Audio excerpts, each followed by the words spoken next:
Florence, UNESCO World Heritage Site, World Capital of Culture, Cradle of the Renaissance, is what we call a museum city, abandoned to thousands of tourists in flip-flops, good only to be picked and plucked at. Tourists who mistake Palazzo Vecchio's stones for Disneyland's papier-mâché decorations.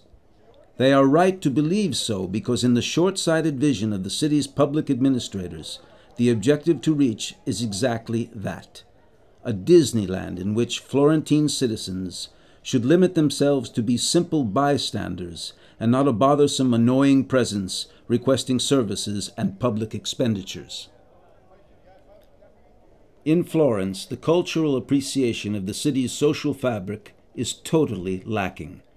The which doesn't mean, of course, a closure towards the external world, but rather an openness to new ideas and projects coming from all over the globe. Vaclav has been living in Florence for the last 5 years. He is a Czech artist who seems to have found himself in the right place at the right time to give the right contribution in the right direction. As soon as I arrived in Florence, I couldn't help but feel deep admiration for such artistic and cultural wealth. However, the absence of a vision for the cultural future of the city is a concrete aspect which soon makes itself evident. I live in a street next to the church of San Lorenzo, where there are the famous Medici chapels, and the first time I climbed up to the terrace above the roof of my house, I understood that I had a great opportunity before me.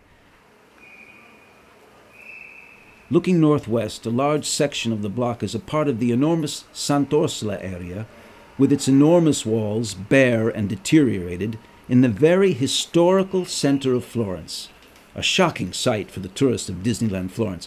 I thought it was an ideal situation for an art project.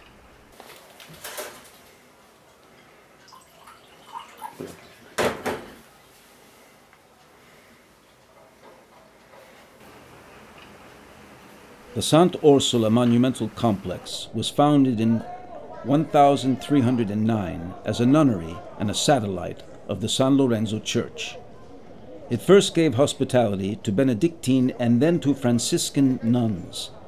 In 2007, some studies were published according to which the mortal remains of Mona Lisa Gherardini, La Gioconda, painted by Leonardo da Vinci, are present in the ancient structure.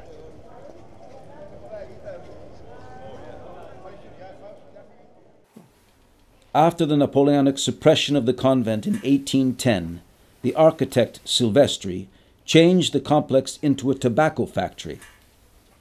In the 20th century, it served several functions, such as a hospice for the poor and later university offices, until its acquisition by the State Property Office, which has frozen it into a perpetual building site.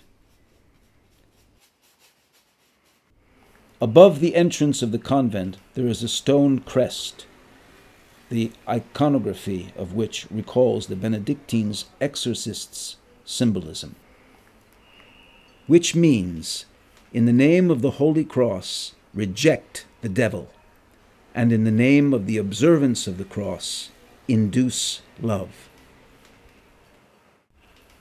The phrase rejection of the devil refers to the scientific practices of Leonardo da Vinci, which were at that time considered heresy, even while the body of his preferred model probably was hidden beyond those walls. The idea to modify temporarily the urban space using the Sant Orsola complex and at the same time to give artistic expression to the indignation of the local inhabitants towards so much waste of public money inspired in me the idea of using the $1 banknote, the most classic icon of economic power, as a base for the artistic endeavor.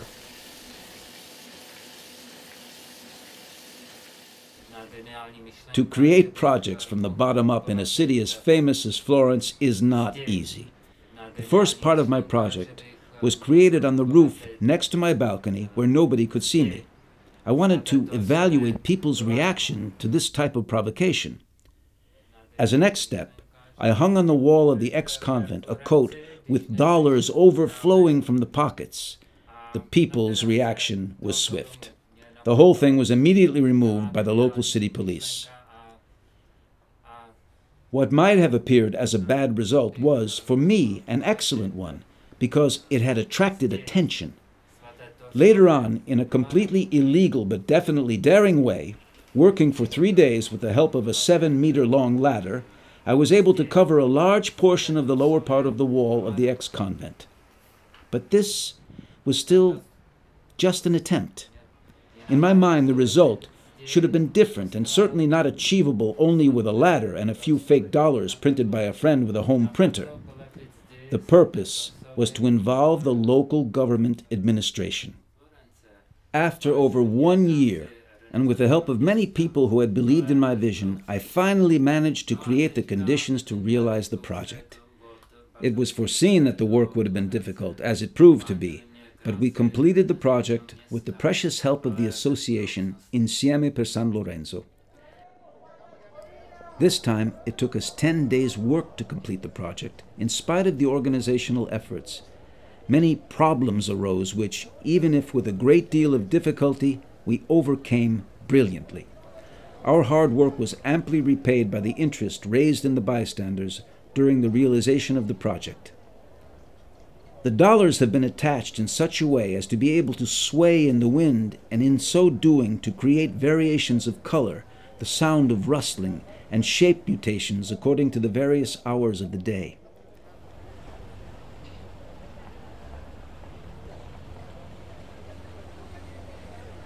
My method of conceiving a work of art is to create a refined but ephemeral structure in opposition to the Western dogma of perennial art. This art is intended to be an event which involves a vast public as an integral part of the entire operation and, in effect, co-author of the creative happening. The performance is born from the environment that surrounds me and carries a message of reconciliation with it through genteel, temporary inconveniences. I'm very happy about the result and about the interest of the local media, and I really hope that my work has been at least a small but decisive contribution towards reviving the Florentine cultural economy in a contemporary way that touches each and every citizen's heart and mind.